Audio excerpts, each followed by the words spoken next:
चुके हैं। ठीक है, हेलो स्टूडेंट्स, स्वागत है आपका राइजिंग सेंटर के ऑनलाइन प्लेटफॉर्म पर। मैं हूं मोहम्मद हुसैन अंसारी। आज के इस वीडियो में हम लोग बात करने वाले हैं बिहार एलआरसी जेईई के बारे में। इस वीडियो में हम लोग चर्चा करेंगे कि ये जो जॉब है आपको सिक्योरिटी देती है कि नहीं, पूरी जिंदगी आपके साथ रहेगी कि नहीं। यानी कि इस वीडियो में आपको पता चल जाएगा कि इसके फॉर्म को आपको फिल करना है या नहीं करना है। ठीक है, हम हर चीज बताएंगे, बाकी आप अपने विवेक से काम लीजिएगा। आप देखिए, अभी बात कर लेते हैं एलआरसी के बारे में। देखिए, ये जो जॉब है ये आपका संविदा के आधार पर है। संविदा का मतलब क्या है? ये परमानेंट आप सरकारी नौकरी नहीं पा रहे हैं, ये पहले जान लीजिए। ठीक है ना, मतलब कि आप जब तक मशीन के जैसा काम करते रहेंगे, मशीनों जैसा, जैसे 8 बजे आप जाएंगे और रात के 10 बजे 11 बजे तक आप अपने घर पर लौटेंगे। ठीक है, ऐसे ही लौटेंगे, हर रोज आपके साथ ऐसा ही होगा। क्योंकि बहुत सारे स्टूडेंट से हम बात किए जो अभी जॉब कर रहे हैं, उन्होंने बताया है कि जो आने का टाइम है, जाने का टाइम ठीक है, तो ये तो ठीक, तो ये फिगर जो है आपको बिल्कुल जहन्नुम की याद दिला देता है। ठीक है, चलिए अब बात कर लेते हैं हम लोग एलआरसी के बारे में। जो बच्चे जॉब कर रहे हैं, बहुत लोगों से मैं फोन पर बात किया हूं, तो वहां से कुछ निष्कर्ष निकला है, तो सोचा हूं आपको बता दूं। क्योंकि अभी आप जेईई की तैयारी कर रहे हैं, आपके पास बहुत सारा समय है। अगर सारी सच्चाई अगर आप जान लेते हैं, तो आपको अपने विवेक के आधार पर निर्णय लेना है कि आपको ये फॉर्म भरना है या नहीं भरना है। ठीक है, अगर चलिए अब बात कर लेते हैं हम लोग एलआरसी जॉब प्रोफाइल के बारे में। तो स्टूडेंट से जो बात हुआ है, जो जॉब छोड़ चुके हैं और जो अभी जॉब कर रहे हैं, वो बताते हैं कि सुबह में आप जाएंगे तो टाइम से, बिल्कुल टाइम से जॉब करने जाएंगे, लेकिन आपका क्या होगा, रात के 8 9 9 10 बज जाएंगे वापस आने में। ठीक है, अब बिल्कुल प्राइवेट जॉब की तरह है। जब तक आप फुल इफिशियंसी से काम करते हैं, कोई आपसे गलती नहीं होती है, तब तक आपको जॉब पर रखा जाएगा। वरना 24 घंटे के अंदर आपको नोटिस दिया जाता है कि 24 घंटे के अंदर जवाब दीजिए कि ये काम पूरा क्यों नहीं हुआ। ठीक है, और काम, आप जॉब का टाइम खत्म हो चुका है 5 बजे, आपको वापस आना है, लेकिन फिर भी आप 8 9 बजे तक 10 बजे तक काम कर रहे हैं, अब फिर भी अगर काम नहीं हो पाता तो वहां से आपको हटा दिया जाता है। ठीक है, तो बहुत प्रेशर में रहेंगे, बहुत ज्यादा प्रेशर में रहेंगे, और जब वो चाहेंगे लोग आपको हटा देंगे। मतलब कि ये जॉब जो आपको सिक्योरिटी नहीं देता है। ठीक है, यानी आपके ऊपर है ये कि आप ये फॉर्म भरेंगे कि नहीं भरेंगे। तो बेरोजगारी का आलम बहुत ज्यादा है, बहुत सारे स्टूडेंट सोच रहे हो कि इसको भरें, लेकिन जो सीरियस स्टूडेंट हैं, जिनको बहुत ज्यादा नॉलेज है, बहुत अच्छे स्टूडेंट है, कुछ और जिंदगी में करना चाहते हैं, थोड़ा सा रिस्क लेकर के काम करना चाहते हैं, उनके लिए जो ये वैकेंसी है वो अच्छी बिल्कुल भी नहीं है। ठीक है, ये पहले ही जान लीजिए। बाकी आपको बताते हैं कि इसकी तैयारी करनी चाहिए कि नहीं करनी चाहिए। ठीक है, चलिए उधर ही हम बात करते हैं। चलिए, आपके सामने एक चार्ट है, इस चार्ट के थ्रू आपको हम समझा देंगे कि एलआरसी का फॉर्म आपको भरना चाहिए या नहीं भरना चाहिए। ठीक है, चलिए हम लोग थोड़ा सा इसका एनालिसिस करते हैं। देखिए यहाँ पर क्या लिखा हुआ है, यहाँ पर लिखे एग्जाम पैटर्न। एग्जाम पैटर्न किस किस एग्जाम को हम ले रहे हैं भाई? एक एसएससी जेईई को ले रहे हैं, आरआरबी जेईई को ले रहे हैं, और यहाँ पर क्या है, बिहार में नेक्स्ट मंथ एक वैकेंसी आने वाली है बीटीएससी की। बहुत सारी वैकेंसी होगी, लगभग 8 9 हजार वहां जेईई की वैकेंसी होगी, और ये परमानेंट है। तो ठीक है, इसका एनालिसिस कर रहे हैं। और उसके बाद क्या है, बिहार में जो एलआरसी की वैकेंसी आई है उसके बारे में हम लोग बात करने वाले हैं। ठीक है, यहीं से आपको पता चलेगा कि एलआरसी का फॉर्म भरना है कि नहीं भरना है। ठीक है, देखिए यहाँ पर लिखा है एग्जाम का मोड, और यहाँ पर लिखे हैं यहाँ पर सब्जेक्ट और नंबर ऑफ क्वेश्चंस लिखे हुए हैं। ठीक है, थोड़ा सा आप ध्यान देंगे ना तो बहुत अच्छी तरीके से आपको समझ में आ जाएगा, और ये भी समझ में आ जाएगा कि आपको किस एग्जाम की तैयारी करनी चाहिए, किसकी नहीं करनी चाहिए, और क्या फायदा होगा किसकी तैयारी करने से। ठीक है, देखिए एसएससी में 2 पेपर होते हैं, एक तो आपका ऑब्जेक्टिव और दूसरा आपका क्या होता है, कन्वेंशनल। कन्वेंशनल वाला 300 मार्क्स का होता है, बिल्कुल यूनिवर्सिटी जैसा आपको लिखना होता है। बाकी शुरुआत का जो पेपर 1 होता है, इसमें 200 क्वेश्चंस होते हैं, जिसमें आप देखिए पूरा आपका रीजनिंग है, जनरल इंटेलिजेंस और रीजनिंग, ये दोनों मिलाकर के आपके 50 मार्क्स के होते हैं। उसके बाद जनरल अवेयरनेस रहता है आपका 50 नंबर का, मतलब कि जनरल स्टडी है, और 100 टेक्निकल होते हैं। तो आप देखिए एसएससी जेईई में आपका जनरल इंजीनियर, जनरल इंटेलिजेंसी और रीजनिंग आपको मिल गया, और जनरल अवेयरनेस ये नॉन टेक में मिल गया, और टेक्निकल में आपका सिविल इंजीनियरिंग। ठीक है, बाकी सेकेंड पेपर में कन्वेंशनल है, वो केवल सिविल का ही रहता है। आगे जरा देखिए, जरा इसका देख लेते हैं आरआरबी का। आरआरबी की वैकेंसी थोड़ा सा देखिए, इसमें भी 2 पेपर होंगे। जब पेपर 1 आपका निकल जाएगा, तब पेपर 2 के लिए आपको एग्जाम देना पड़ता है। ठीक है, तो पेपर 1 जो स्क्रीनिंग होता है, और दूसरा जो पेपर है उसी का नंबर के आधार पर लिस्ट यहाँ पर तैयार किया जाता है। पहले पेपर का जरा देखिए सिलेबस देख लेते हैं। तो यहाँ पर आपका जनरल इंटेलिजेंस और क्या है, रीजनिंग, और यहाँ पर ये कॉमन हो गया। तो ये देखिए, ये 2 चीजें आपकी क्या हो गई, यहाँ पर कॉमन हो गई। ये कॉमन हो गया, आपका सिलेबस कॉमन हो गया। उसके बाद देखिए जनरल अवेयरनेस, ये भी आपका क्या है, इसके साथ क्या है, कॉमन हो गया, इसके साथ कॉमन हो गया। उसके बाद जनरल साइंस, ये जनरल साइंस आप देख रहे हैं ना, ये जीएस में आ जाता है, इसमें भी ये आप देख रहे हैं ना जो यहाँ पर जनरल साइंस लिखा हुआ है, यही वाला सिलेबस बिल्कुल एसएससी जेईई भी है, यही आपको दिखेगा। ठीक है, एक चीज बस अलग है, एक क्या है आपका क्वांटिटेटिव एप्टीट्यूड, मतलब मैथमेटिक्स। मैथमेटिक्स जो होते हैं क्वांटिटी एप्टीट्यूड वाले, एप्टीट्यूड टाइप के ही क्वेश्चन आपसे पूछे जाएंगे, बड़े सवाल नहीं, एकदम ट्रिकी वाले क्वेश्चन यहाँ पर पूछे जाते हैं। ठीक है, तो इसमें देखिए अगर एसएससी की तैयारी करते हैं तो आरआरबी जेईई की तैयारी भी हो जाएगी। हो जाएगी कब हो जाएगी? जब उसमें आप क्या करेंगे, मैथ की तैयारी कर लेंगे। ठीक है, तो जैसे पहला निकलेगा फिर आप दूसरा देंगे। उसके बाद देखिए क्या है, पेपर टू। पेपर टू में देखेंगे जनरल अवेयरनेस, मतलब जनरल स्टडी है, जो कि एसएससी जेईई में भी कॉमन है, उसके पेपर 1 में भी कॉमन है। उसके बाद फिजिक्स एंड केमिस्ट्री पर्सनली कह रहा है 15 नंबर, तो यहाँ पर आप तैयारी कर चुके हैं, यहाँ पर भी तैयारी कर चुके हैं, और इसमें जनरल साइंस जो लिखा है वही है और कुछ नहीं है। ठीक है ना, वही चीजें हैं, थोड़ा सा इसमें एडवांस, थोड़ा सा आपका लेवल बढ़ जाता है। ठीक है, तो पढ़ लेंगे, बिल्कुल कोई समस्या नहीं, इसी जैसा आपको दिखेगा। उसके बाद देखिए एक अलग है, basics of computers and application, तो वास्तव में एसएससी जेईई में भी कंप्यूटर के क्वेश्चन एक आते हैं, तो आपको ये पूरा का पूरा तैयार करना पड़ेगा। उसके बाद देखिए क्या है, बेसिक ऑफ इन्वायरमेंट, तो सिविल इंजीनियरिंग में हम लोग इन्वायरमेंटल मतलब पीएचई तो पढ़ते ही पढ़ते हैं। ठीक है, इन्वायरमेंटल पढ़ते हैं, उसमें पोल्यूशन भी पढ़ते हैं, तो ये पोल्यूशन दिखेगा। फिर आपका क्या है, टेक्निकल एबिलिटी है। अगर ये आप पीपीटी चाहते हैं, पीडीएफ फॉर्म में है ये, तो राइजिंग सेंटर का जो टेलीग्राम चैनल है ना, वहाँ ज्वाइन कर दीजिए, वहाँ पर हम डाल देंगे, सबके क्वेश्चन नंबर यहाँ पर लिखे गए हैं। ठीक है, और टॉपिक लिखा गया है। तो देखिए यहाँ पर अगर आप देखने को मिलेगा तो एसएससी जेईई और आरआरबी जेईई में ना बस एक ही अंतर है, क्वांटिटेटिव एप्टीट्यूड का, जो मैथमेटिक्स वाला है ना पोर्शन, वही वाला आपका क्या है, थोड़ा सा इसमें गायब है, तो इस वाले में आ जाएगा। तो इन दोनों का कॉमन है। और आरआरबी के और एसएससी जेईई के जो टेक्निकल के क्वेश्चन के लेवल होते हैं लगभग आपको सेम देखने को मिलेगा, और डीएफसीसीआईएल का। ठीक है, अब देखिए ये दोनों की तैयारी अगर कर लेते हैं तो क्या फायदा हो गया, तो ये इसकी और इसकी आप तैयारी कीजिए,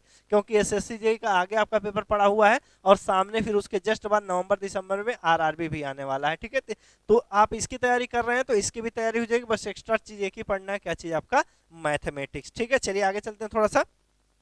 इधर आ रहे हैं बिहार बीटीएससी में, लगभग 8000 वैकेंसी आपकी आने वाली है। ठीक है, लगभग 8000 वैकेंसी आने वाली है, और ये तो आ चुका है। इसमें थोड़ा सा सिलेबस की बात करेंगे। इसमें भी देखिए आपका रीजनिंग है, जनरल इंटेलिजेंसी एंड रीजनिंग, ऐसे ही आपको सिलेबस देखने मिलेगा। तो ये 20 क्वेश्चन इसके रहेंगे, तो रीजनिंग इसमें भी है, इसमें भी है। ठीक है ना, उसके बाद देखिए जनरल अवेयरनेस इसमें भी है, और देखेंगे फिर क्या है इस वाले में, बीटीएससी में भी है और आपका एसएससी में भी। ठीक है, जनरल साइंस एसएससी में भी है भाई, जो जनरल अवेयरनेस है वही जनरल साइंस है, तो यहाँ पर आपका जनरल साइंस दिख रहा है। अगर आरआरबी की तैयारी कर लेते हैं, एसएससी की तैयारी कर लेते हैं, तो बीटीएससी वाले भी क्वेश्चन होंगे। उसके बाद जनरल एप्टीट्यूड, देखिए जनरल एप्टीट्यूड यहाँ से कॉमन मिल रहा है, यहाँ से कॉमन मिल रहा है, मतलब आरआरबी की अगर तैयारी करेंगे तो बीटीएससी भी आपका आसानी के साथ हो जाएगा। ठीक है, आसानी के साथ ये भी हो गया। उसके बाद टेक्निकल सब्जेक्ट आपके 50 हैं, तो अगर आप आरआरबी और एसएससी की तैयारी कर लेंगे ना, तो कोई भी स्टेट का एग्जाम रहेगा वो बहुत आसानी के साथ क्रैक कर लेंगे। आपको साफ साफ दिख रहा है, बिहार जो बीटीएससी जेईई वाला है, सारा का सारा जो आपको सिलेबस दिख रहा है वो क्या है, आपका आरआरबी जेईई का है। ठीक है, आरआरबी जेईई का है, यानी कह सकते हैं एसएससी जेईई का है। केवल यहाँ पर एप्टीट्यूड जो है मैथमेटिक्स का, वो वाला इसमें नहीं देखने मिलता है, और इसमें आपको दिखेगा। यानी अगर जेईई और ए की तैयारी आप कर रहे हैं तो एसएससी की तैयारी धूमधाम से कर लीजिए, और गणित तो बस अलग से पढ़ लीजिए, आपका कोई भी एग्जाम देंगे बहुत आसानी के साथ निकल जाएगा। तो ये तो बीटीएससी है, और ये वाला तो वैकेंसी आपके सामने है जो संविदा पर है, मेरे लिए प्राइवेट की तरह है, कभी भी हटाया जा सकता है, लेकिन देखिए आपको तैयारी करनी पड़ेगी कि नहीं। तो यहाँ पर क्या है, जनरल स्टडी पूरा जीएस, मतलब पूरा जीएस की बात कर रहे हैं, ये जनरल अवेयरनेस जो यहाँ पर लिखा है पूरा जीएस है। ये यहाँ पर 25 क्वेश्चन इसके रहेंगे, और सिविल इंजीनियरिंग के क्या रहेंगे 75, यानी सबसे कम सिलेबस इसी का दिख रहा है। यानी आप अगर एसएससी की तैयारी कर रहे हैं, आरआरबी की तैयारी करेंगे, तो तुरंत बीटीएससी आपकी तैयार हो जाएगा, बीटीएससी तैयार हो जाएगा। और जब इनकी तैयारी कर रहे हैं तो ये तो तुरंत हवा है, अपने आप से हो जाएगा। ठीक है ना, तो पर्सनली इसकी तैयारी करने की जरूरत नहीं है। जो आगे एग्जाम आने वाला है अक्टूबर में, वो है आपका एसएससी जेईई, इस पर फोकस कीजिए। बहुत आपका जो है ये जो जॉब रहता है, बहुत समझिए रिपीटेशन वाला होता है, और जॉब सिक्योरिटी है, जॉब सिक्योरिटी है, और बहुत आसानी से निकल जाता है। अगर सही से आपको पढ़ा दिया जाए, सही आपको दिशा दिखा दिया जाए, तो 100% आप निकालेंगे। अभी आप देखिएगा, दूसरे वीडियो में आपको दिखा देंगे, जो हमारे बच्चे हैं लगभग जो है 250 स्टूडेंट जो है प्री में हमारे यहाँ क्वालिफाई किए थे। लगभग 40 से 50 जो बच्चे रहेंगे ना, वो आप जो है मेंस भी क्रैक कर देंगे, मतलब जॉब पा जाएंगे। जॉब 100% 50 प्लस तो यहाँ पर पाने वाले हैं। लगभग 250 से 300 जो बच्चे हैं प्री निकाले। आपको सबका नंबर, रोल नंबर सहित आपको देखिएगा अगले वीडियो में पूरा पीडीएफ सहित आपको हम बता देंगे कि ये बच्चा इतना पाया, ये बच्चा इतना पाया है, जो हमारे यहाँ प्री से निकाले हुए हैं। ठीक है, तो हम जो है अकेले पढ़ा करके इतना सिलेक्शन करा देते हैं, अकेले पढ़ा करके इतना सेलेक्ट करा देते हैं। बाकी अगर इस बार जो है पटना में हमारे 2 टीचर रहेंगे, इलाहाबाद में 2 टीचर रहेंगे और लखनऊ वाले, मतलब हमारे यहाँ जो है 7 से 8 टीचर रहेंगे। ये टीचर जो है रोटेट करके हर जगह से पढ़ाएंगे और पटना में आप देखेंगे हम लोग धमाल मचाएंगे। ठीक है ना। आपको हम बताने वाले हैं एक चीज और, जो बिहार के हैं, जो बिहार के स्टूडेंट है उनके बारे में हम बताना चाहेंगे थोड़ा सा। देखिए क्या पटना में जो हमारा सेंटर है, जो अभी जो पुराना लोकेशन है उससे थोड़ा सा हट गया है, वहां से हटा हुआ है, तो 15 मई से वहां पर नया बैच स्टार्ट हो रहा है 15 मई से। और वो जो बैच है ना, वो किसके लिए रहेगा? एसएससी जेई को फोकस करेंगे, आरआरबी जेई को और बीटीएससी को। इन तीनों को बहुत फोकस किया जाएगा। जैसे फोकस हम लोग इस पर करेंगे, ये जो एग्जाम है जो अनसिक्योर है, इसकी भी तैयारी हो जाएगी। ठीक है, तो जो बेचारे स्टूडेंट जो है फाइनेंशियल वीक हैं, वो इसकी तैयारी जरूर करना चाहेंगे, क्योंकि सोचेंगे जॉब करें और जॉब के साथ क्या करें, हम लोग तैयारी करें। लेकिन मान के चलिए आप जॉब छोड़ करके ही तैयारी आपको करना पड़ेगा। ठीक है, तो इसकी हमें तैयारी हम लोग कराने वाले हैं। ठीक है, तो एसएससी का, आरआरबी का और बीटीएससी का ये वाला बैच जो है ऑफलाइन चलेगा। और जो इसकी फीस हम पहले ही बता देते हैं, फीस जो है आपका ऑफलाइन का 22,000 रुपए है। लेकिन जो स्टूडेंट ऑफलाइन पढ़ना चाहते हैं, इस बैच में ऑफलाइन पढ़ना चाहते हैं, वो पहले से ही रजिस्टर करना। एप्लीकेशन पर अगर रजिस्ट्रेशन करते हैं तो 500 रुपए लगेगा। और उस समय जब वो पढ़ने आएंगे 15 तारीख से, जब क्लास स्टार्ट हो रहा है ऑफलाइन, ऑनलाइन ये मिलेगा आपको मंडे से। ये बैच जो है, जो 500 फी पे कर देंगे ना अभी एप्लीकेशन पर, उनको जो है आपका एसएससी जेई के लिए, आरआरबी और बीटीएससी और बिहार एलआरसी के लिए आपका जो रात के 8 बजे से आपको बैच मिलना स्टार्ट हो जाएगा। ऑनलाइन तब तक चलेगा और 15 तारीख से आप क्या करेंगे, ऑफलाइन आ जाएंगे। तो जो बच्चे 500 यहाँ पर पे कर देंगे ना, 500 रुपए, उनका फीस तुरंत आधा हो जाएगा। उनको 11,000 ही बस वहां पर क्या है, फी जमा करना पड़ेगा इन सबकी तैयारी के लिए। ठीक है, तो ऑफलाइन का फीस जो 22,000 है, लेकिन 50% ऑफ हो जाएगा, वहां पर लगेगा केवल 11,000 रुपए। 500 पहले से पे किए हो तो इसमें 500 और घटेगा, 10,500 रुपए बस उनको पे करना पड़ेगा। ठीक है, बस एप्लीकेशन पर जाकर के वहां पर रजिस्टर कर लीजिए। ठीक है, तो क्लास इसका चलेगा, एलआरसी का, बीटीएससी का हमारा क्लास स्टार्ट कर रहे हैं मंडे से स्टार्ट कर रहे हैं, मंडे से बिल्कुल स्टार्ट हो जाएगा। लेकिन जो बच्चे यहाँ पर रजिस्टर्ड कर लेंगे, यहाँ पर उनकी क्लास चलती रहेगी ऑनलाइन।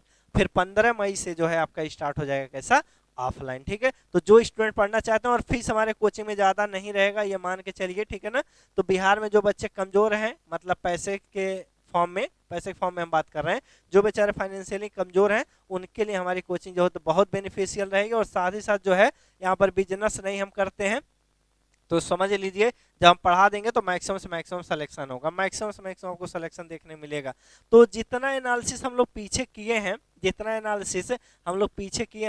पीछे एनालिसिस किए हैं, इससे ये पता चल रहा है कि एलआरसी का पर्सनली तैयारी आपको नहीं करना है, एसएससी आरआरबी का करेंगे, क्योंकि ये हर साल दिखेगा और ये भी आपका आने ही वाला है। और इनकी तैयारी जैसे होती है, उसका मतलब है क्या, आप बीटीएससी जेई की भी तैयारी यहाँ पर कर चुके हैं। ठीक है, तो मान करके चलिए जो हम लोग तैयारी करने चल रहे हैं, ये बीटीएससी का कर रहे हैं, आरआरबी का और एसएससी का। ठीक है, एसएससी का अक्टूबर में है। तो जो स्टूडेंट बिहार के इंटरेस्टेड हैं, पटना से हैं अथवा बिहार के किसी अन्य शहर से हैं और आ करके ऑफलाइन पढ़ना चाहते हैं, तो उनका बस फीस 11,000 रुपए लगेगा, यानी 10,500 रुपए, 500 रुपए का रजिस्ट्रेशन कराइए। और हर मतलब मंडे से क्लासेस रात के 8 बजे स्टार्ट हो रही है, मतलब कल से, तो आप वहां पर रजिस्टर कीजिए और पढ़ना स्टार्ट कर दीजिए। ठीक है, और वहां पर जब आएंगे तो आपका यहाँ से पीडीएफ हमारे पास रहता है, सबका प्रिंट रहेगा, वहां पर आपका आधा फीस लगेगा। ठीक है, तो चलिए नेक्स्ट वीडियो में मिलते हैं। आज शाम में ही कुछ नया वीडियो आपका आ जाएगा एलआरसी के बारे में और बीटीएससी के बारे में, क्योंकि इनका सिलेबस हम चलाने वाले हैं बीटीएससी का। ठीक है ना, बीटीएससी का चलाएंगे, अपने आप से ये कवर हो जाएगा, तो बीटीएससी के लिए हम लोग अभी तैयारी करने वाले हैं। ठीक है, चलिए मिलते हैं नेक्स्ट वीडियो।